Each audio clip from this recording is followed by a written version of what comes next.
Well, still to come, we have our Drive Safe segment. Today is a Monday. We'll also be playing that file. The minority in Parliament says it will file a criminal complaint to the police to look into the theft that has taken place at the site of the abandoned Saglemi project. The deputy ranking member on the Works and Housing Committee, Andrew Dari Chiwitey, is worried that most fittings from doors to electrical items have all been stolen.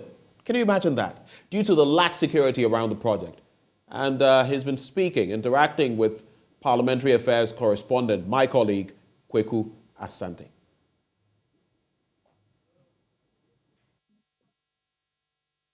The Honourable Member of Parliament for Sola Tuna Kalba, he's in his second term. And since I've been in the House, he's the only MP that I've known has specifically written to the Government Assurances Committee to take on a minister for failing to live up to a promise he made to the House. That had to do with some roads in the constituency. Today, we're having a conversation about the budget, his sector, the Works and Housing Committee, that he's the deputy ranking member on that committee, and a host of other national issues. You also know that NDC is just about electing their executives. These are views that we'll be seeking from the Honourable Member of Parliament. So, Honourable, thank you very much for having us today. Thank you for being with me too. Honourable, so this has been quite a short meeting, this meeting of Parliament, the budget meeting. I mean, what are your views on what we have seen so far in Parliament, government business and everything? Let me say a very good afternoon to you, and especially to your viewers and the people of Sola Tuna Kalba constituency, because they are the ones I'm representing. And so whatever I say here will be something that should please them, something that should be of benefit to them. Like you said, it's been a very brief session. Basically, it's been a session that you can describe really as the budget session, because we came in preparing ourselves to receive the budget. Unfortunately, the budget came with some harsh news that we are not all happy about. But as a Ghanaian, we have to work around to ensure that we have a budget to run the nation. We can't bring the nation to a halt, because we all do know that if this budget is completely thrown away, then from January, workers in the country will not have their salaries paid. And that is not what we are looking for. We are a minority group that is very responsible, and so we don't intend to bring the country to a halt. But we are only ensuring that the right things are done.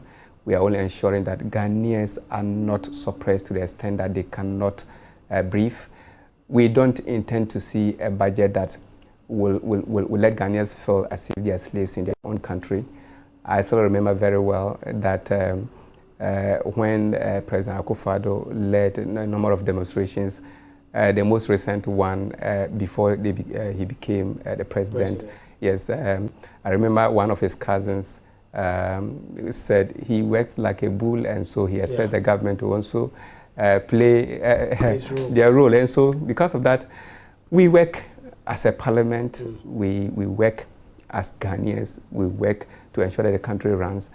It is now the duty of President Akufo-Addo and then Dr. Mahmoud Bawumia to ensure that the country runs properly. So Honourable, do you not believe that the minority are simply just being sometimes anachronistic, antagonistic, just for political expediency? Because Ghanaians expect that you hold the government's feet to the fire. But some of your opposition, you are opposing 2.5% tax. Government says that it is because of you that the levy is struggling. Your fight that you put up last year, people lost trust in government's ability to raise the revenue, and they lost that revenue.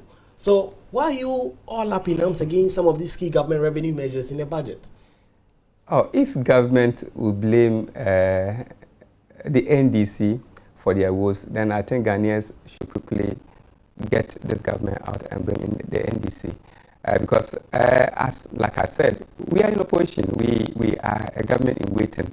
And so we need to ensure that policies that are brought to the nation are of benefit to the people of Ghana. The VAT 2.5 you just talked about, you've forgotten that Akufo-Addo fought hard against this VAT. And so he has no moral right. But if he fought against it, you were the one bringing it in 1995. Yes. So if he fought against it then, and you thought that it was a good policy, yes, should just say that, okay, well, you've learned your lesson and you are bringing it, you are trying to improve it. So let's all join hands in hand. Yes, and that is why we think that what he has come to meet, he should make use of it. He has no moral right to increase it, especially at this time that Ghanaians are struggling to feed themselves. What do you say about the criticism that you are part of the reason why Ghana is here?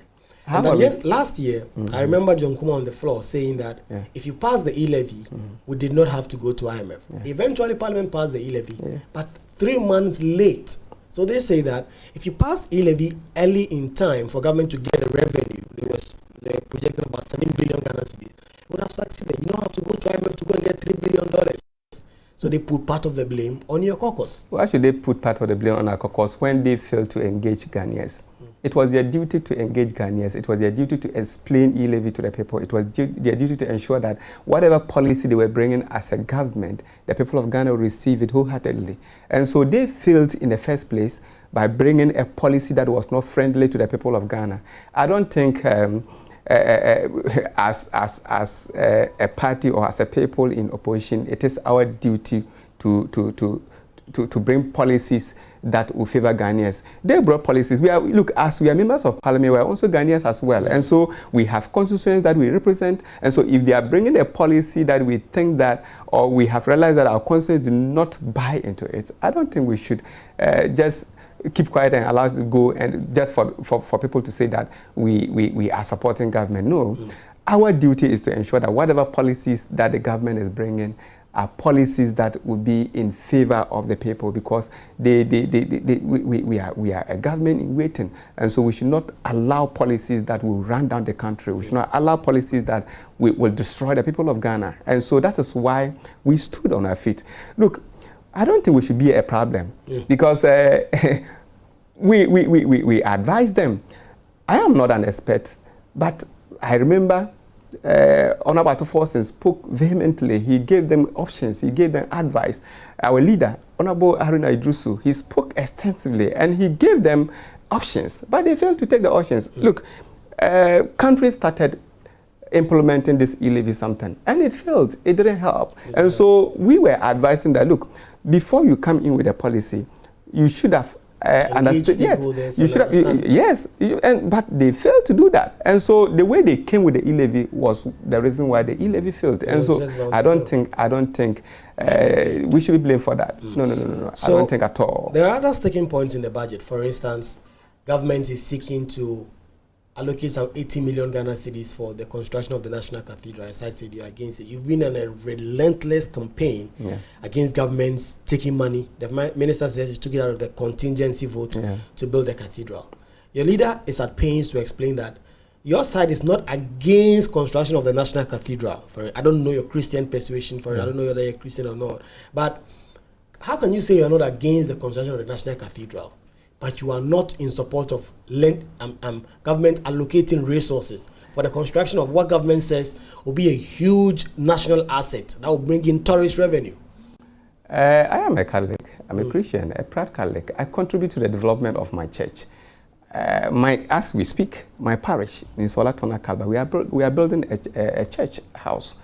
And we are not asking the DC to bring in money. We are not asking government to give us money. We're doing that voluntarily. We are contributing towards it. You remember President Akufo-Addo said they were not going to use the taxpayers' money to build this. And you see, if as a president, you went on your knees, prayed to your God, and made a promise before your God that you were going to build him a house, you didn't say that if I become a president, I will tax my country people to build a church house. No, you said you were going to do that to please God because God has answered your prayers. And so we think that per his messages, he said they were not going to use government resources. They were not going to use our taxes to do that. And so that is why we think that we should not use the taxpayers' money, the taxpayers' sweat, to build a national cathedral. We are not against the building of the national cathedral. Like I said, I'm a Christian myself, and so if a cathedral is there, I can equally go there and worship. But you want individuals to contribute, not state money. Even, look, you see, the president, even in his promise, did not say that he was going to make individuals. He said he was going to build a national cathedral. The president can't build a national cathedral from his pocket. Yes, but we've spent over close to $400 million. Does the president have $400 million? But it's not even at the foundation level yet. So the questions we ask continuously is, where is even the money? $400 million. But go and see. I've not gone to the site, but I've seen it on TV. It doesn't tell you that the $400 million went into that project. And so we are Ghanaians first. We should not allow an individual to put all our resources somewhere. Like this contingency fund, for instance, they are picking up. You see, this year they have increased it. And so they think that that money should be there as a reserve for them. Anytime they need money, they go in and pick. Yes. As it stands now, they are not able to even account to Ghanaians how they got the 400 million, and then how they are not able to itemize where the monies went into. And so that's the difficulty we have. This is a government that is not prepared to be open to the people of Ghana. And so we don't see the reason why we should support this idea. So, I mean, outside of the budget, this is 2 years into an evenly split parliament. Aside that independent MP that gives them the majority, you have the same numbers. Yes. I mean, there are those who have had cause to criticize the minority for saying that you haven't done enough for the numbers they gave you. I mean, from your perspectives, what are your own views on your performance as a caucus in terms of holding together the interest of Ghanaians and supporting what they want and kicking against the things they don't want? I think so far so good. We don't have to blame our side for whatever that is happening. President Akufo-Addo happens to be that hard person, in quote. He's a person that thinks that whatever I want to do, I must do, whether it's lawful or unlawful. And so that is why we are struggling as a country. And so if people are not careful, they're going to push the blame to the minority. But we should not be the ones to be blamed. The fact is that we have always stood on our feet. Look, let me tell you, this e-levy, for instance, you just said it, that they are blaming it on us. But we ensure that they did the right thing. We ensure that it was eventually passed. There are those who say that you were doing a walkout. Yes. You did not have to do a walkout. Yes. You had to stay in. You walked out. People say they don't understand the strategy. You see, there are people who are even accusing your side of taking money. To the extent that you are taking money to just do the bidding of government. It's a pity that people have to think this way. We are people with integrity. We are people who are representing several thousands of people. And so I don't see why people should be thinking this way. No. We are not here just to make money for ourselves. Like I said, we are representing people, and so we should do things that will please the people that we represent. You see, we have 137. Yeah. Yes. People say they expect more from the minority. Yes. That is the way people are thinking. But you see, it is not just, you know, we have percentages in Parliament. You have been working here. You report for your JoyNews from Parliament. And so you should know the rules and whatever that goes on in Parliament. It's not just about saying that I have 137 and so because of that I'm winning. No. We have numbers that we use, especially when it comes to voting. And so sometimes, like I said, this budget, for instance, the way we passed it yesterday, people who do not understand, they are complaining that whether we fairly passed the budget. No, they have forgotten that the budget is going to be in stages. As we speak, estimates have not come. We will work on the estimates at the committee level. But you see, it comes to estimates, for instance. You are set to go on break on the 21st of December. Today is 7th. That means you have barely 2 weeks. Estimates are not in. People are expecting Works and Housing Committee. How well can you do work on this when, for instance, next week is expecting the committee to bring the report and vote on it? How well a good job can you do? People expect the minority to see that, well, if you're not bringing it up until this time, we are not approving it. You know what? If you relate well with people who serve on the Western Housing Committee, they will tell you that Honorable Chiwitey is difficult. No, it's just that I'm a very principled person. I have already called I called the chief director. I've heard that. Yes, I called it. Difficult person. I'm not a difficult person. I always want that the right thing is done. You just ask. Imagine that this evening, the clerk calls me to tell me that the estimates have been brought. Then I go to pick the estimate this evening. Then they advertise that tomorrow we come and sit on that estimate. So if I object to it, you describe me as a difficult person. I have to go and look through the documents and ensure that when we meet with the ministry, the right questions are asked for the right answers. before the estimates are brought to the, the reports are brought to the plenary for debate. We don't just go and sit around and pass documents. No. And so I have already called the Chief Director for Sanitation and Water Resources yesterday. I called the Works and Housing Ministry to find out when they are bringing the estimates. And I told them, I am a deputy ranking member. I'm not the ranking member. I'm not the chairman of the committee. But I have a say in the committee, even if I were just an ordinary member, but I have a say in the committee. And so I already pre-informed them, if you don't come with your estimates early, then you come with the estimates late, you cannot rush on the committee to do a shoddy job.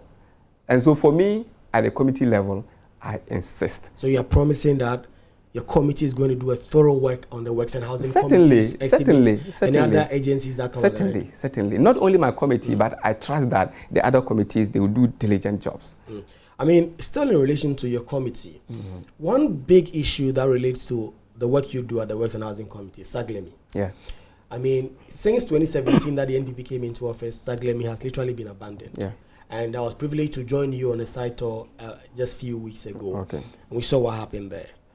The budget was read. I've come through the budget statement. I haven't seen much for the Saglemi Housing. It appears, despite your calls, government is insisting that, listen, we don't have the money to do it. And Saglemi is out there rotting. It's not just that you didn't see much. You didn't see anything at all.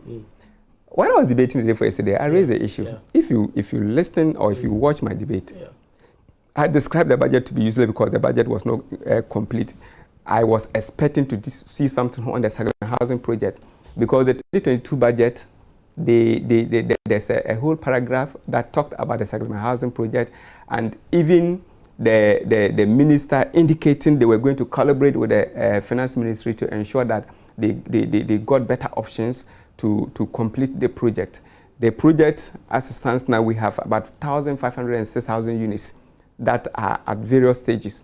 And so I was expecting that this 2023 budget would have at least brought in certain something that would seal it. But you see, when I raised the issue, I was very clear that maybe because they have decided they will sell out the project, that is why they didn't capture it in their budget. Government doesn't have money. Yes, but if government doesn't have money, at least they should have a plan.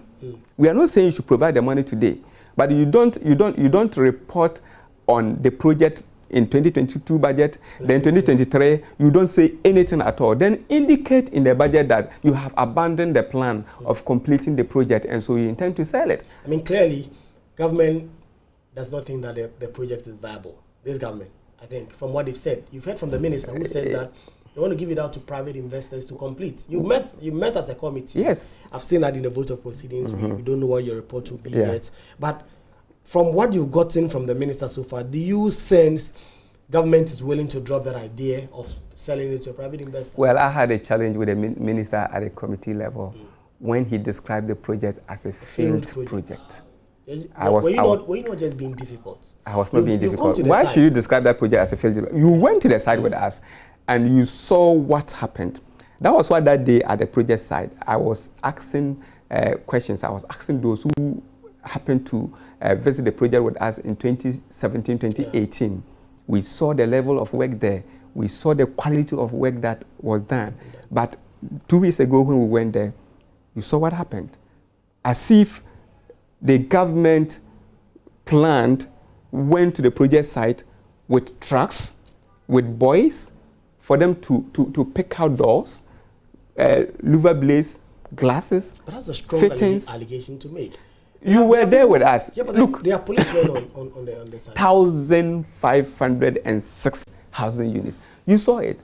All the houses were touched. Not a single one was left out. How could that happen? If it was not an organized something.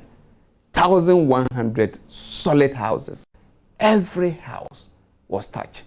Either the doors removed, or the windows removed, or the fittings removed, or the sink removed. Everything was touched there. How? So this has set the project back so many years. Government will need a lot of money. Government doesn't have the money. So government created this mess, and so government should be prepared to fix the mess. But they said they are not prepared. They don't have the money. They want to sell it to a private. I mean, what do you have against a private developer buying up the entire property and then completing it and then selling it off. You see, when Akufo-Addo came to power, 2017, his cousin, Honorable Atachia, a renowned lawyer, was the minister responsible for the Western Housing. Akufo-Addo himself, a lawyer, he had state attorneys. He has power. It took him how many years? This is about his 6th year or 7th year. And he's now concluding on selling the project. In 2017, some amount was paid to the contractor. It was Honorable Atachia who was the minister. He described the project as a very viable project. He even mentioned that that was one of the best projects in the country. What has changed? There's a new minister. A new minister. Yeah. So when there's a new minister, whatever that was good becomes bad. Maybe they see things differently, Honorable. This is a government project. It is not a private person's project. And so whether the place is beautiful, whether the place is bad, it's a government project. No minister should come and decide the way he wants. So you are against that private partnership? If government decides that, well, you've said what you want, we are going ahead, what are you going to do? Well, I just said President Akufo-Addo has power, but I don't think he has power over every Ghanaian. He's the president, but we can look. We intend to report this matter to the police. Oh, yes. Police? Yes. Yeah, you told me that. Yes, I was supposed to. I was supposed to go there. Why are you involving the police? Is this why? Is that you saw the thievery there? Yeah, so the police should go and look for the thieves who have stolen them. And look, our intention is to even get the speaker. Look, that project must be investigated. Whoever that. But the government is already investigating members of your party, including a colleague in Parliament, who they are accused of, changing the terms. Doing things illegally. How long does it have to take President Akufo-Addo, who is a lawyer, to investigate a former minister? So what government is doing that? You want to do another investigation into what exactly? We are going to investigate into how people got access to the buildings and stole all the things. That is what we are going to investigate into. Whoever that superintendent, the thievery, that person must be brought to book. It was a duty of someone to watch over the project. Person probably failed, or that person intentionally organized people to go and pick out whatever. Quality doors imported, glasses imported, very quality items. You saw the fittings. Probably a planting to devalue the project so that they can sell it at a very low distance to their client. You see, you keep talking about a private person. You go into this project, you get to know that it's a party member, it's a family member, or it's a friend to a family member. Want to take over the project? Yes. And that is why in my debate, I stated it clearly. I said, look, if they have written for sale on the project, they should better go and clean it, because we, as a minority, will not sit down and watch them sell this project to their cronies. We won't allow that happen. So we are still speaking to Honorable Andrew Dari Chiwitey. He is the deputy ranking member on the Works and Housing Committee. He's also the MP for Solar Tuna Kalba constituency. We've been talking about the budget. We've been discussing also the matter of Saglemi project, the project that is out there rotting, and they say they are completely against government's plan to go ahead and privatize that project. Honorable Andrew Chiwitey is also a member of another very key committee in Parliament. That is the Government Assurance Committee. And like I told you at the start of this conversation, he had filed a complaint against the roads minister for making some promise on constructing some roads in the area, which he says is now being completely cut off, and the roads minister hasn't done anything. I'll go into the substance of that. But Parliament was on break between the end of July and October, when they came back. And the Government Assurance Committee met on a number of occasions to consider some assurances that have been made by various ministers. Honorable, what has happened to that work that you did? The reports you've been in for some time now. Just this morning, the ranking, we met at a coffee shop, and he told me they were almost done with the reports. He said Honorable Bejira was going through the final document.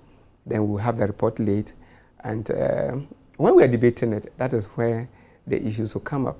You know, like you said, it's not common to summon a minister. At a point, I felt, no, we don't have to allow things to be happening this way. I think I filed questions on that particular road 3 good times. The minister will come, promise, and he will never fulfill the promises. Not only the roads minister, we have the energy ministry. I'm also here to bring that committee before ministry before the committee. We have the education ministry, almost all the ministries. They will come to the floor of parliament, make so many promises. A government that is not delivering, yet every day when ministers come to answer questions, they come and make so many promises. And so for me, I felt that we need to put these people to check. We need to hold them, because they continue to say that to deceive our constituents. When they do that, our constituents think that we as representatives are not working. Meanwhile, you come, I don't hold the purse.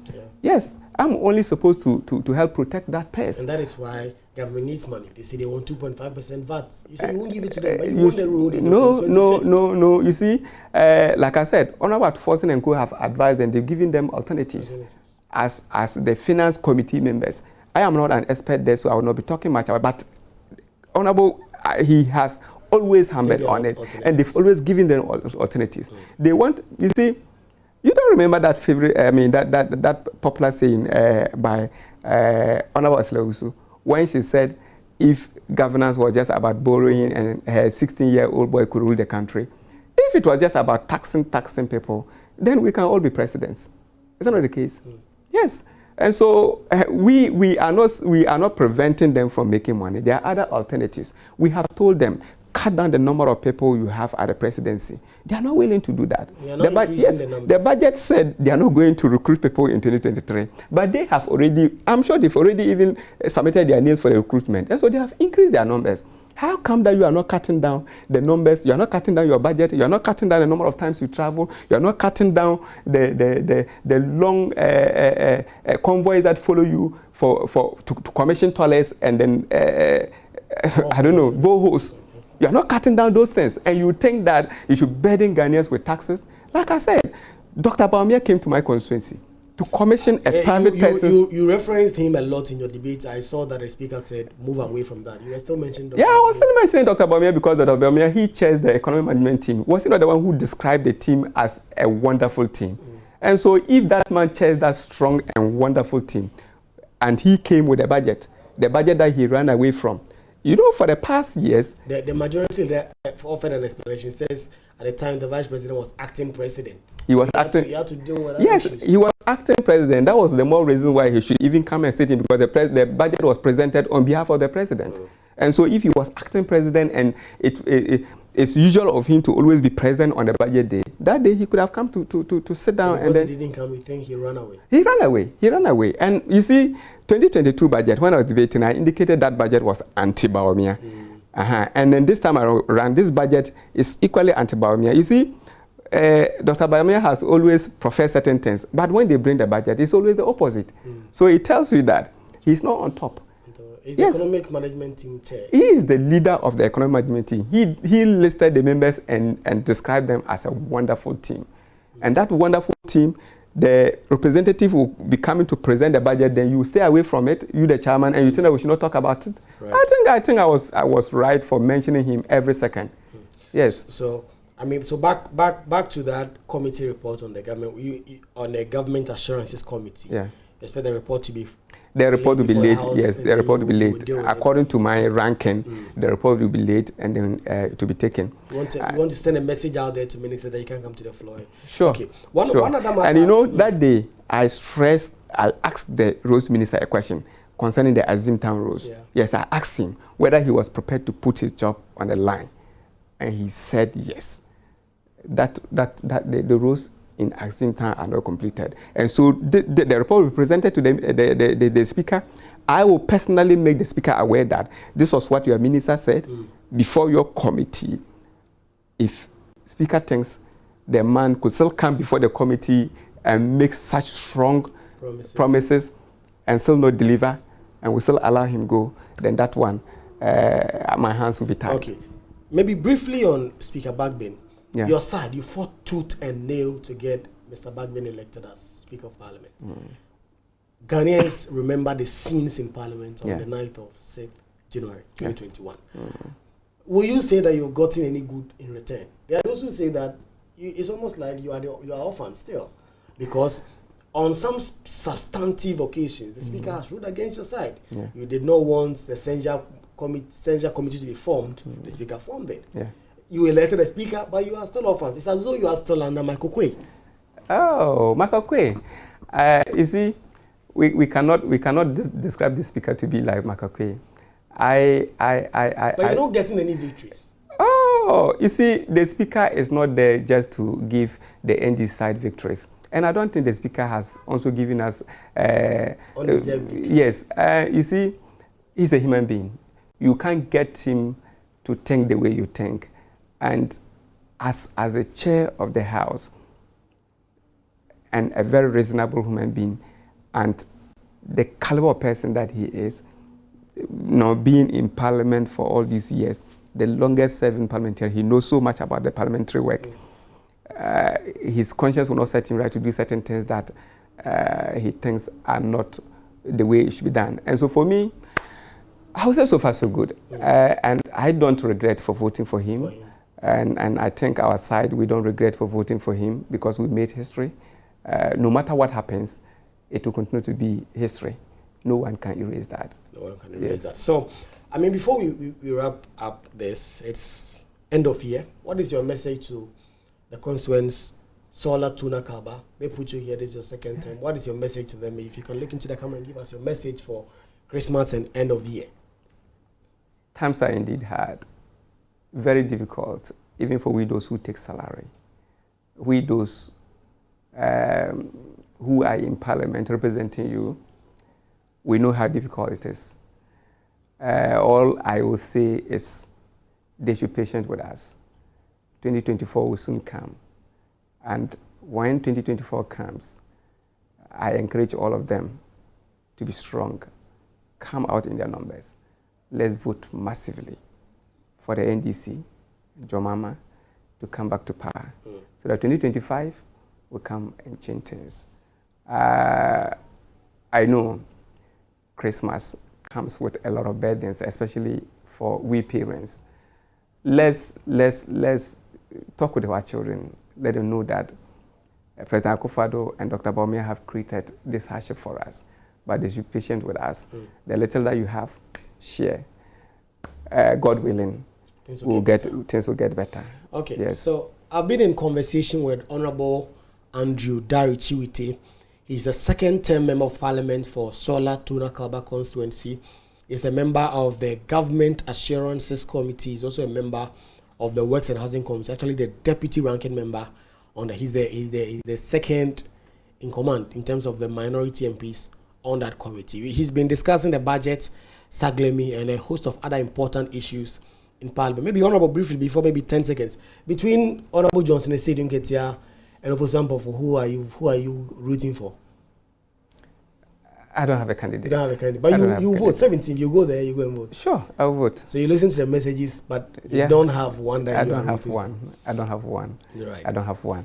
I cannot go without saying a word in my language to my people. Exactly. Yes. Sola tuna kalwa deme noina ilo horomane sibiaka setuna le anse ka speaker na setuna bono sen swore ka idi kanyi na yekose nango ko nsoja kanyi nango ko nsoja njavor aji pamana enche center kanjir sentonta jilo sen boro akukure 2024 no wana fonya ja ne bia sola tuna kalba tar kanjir na fu yidene afu popo afu bibir se bonka ji pamana fo to mala le fon boro yuna buro nyanya enche fontar kanjir nango horoma sentana jilo sen boka sichin.